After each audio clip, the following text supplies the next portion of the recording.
Ask Tom on Home Show. Bruce from Knoxville, Tennessee needs a little Skylight advice. Well, he's a big fan of our videos, by the way. He's watched a lot of them, and that's why he wrote this question in, Tom.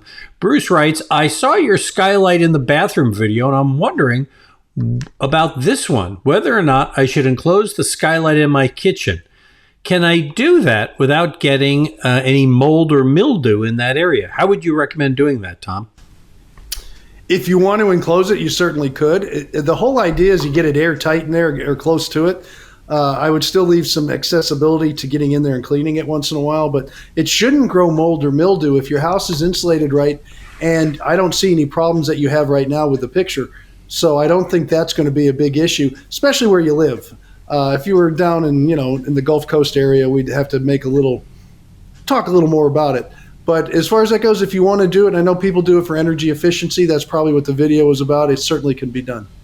All right. So let's say that I have one of these Skylights.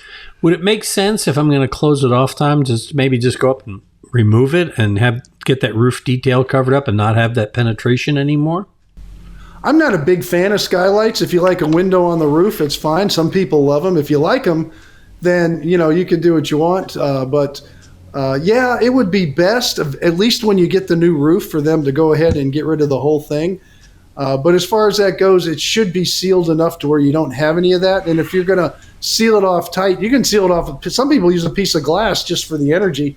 And then, you can seal it off with sheetrock too, just put some insulation up there. But when the new roof comes on, I would say it's time. If it's not leaking now and it's in good shape, you can wait for then.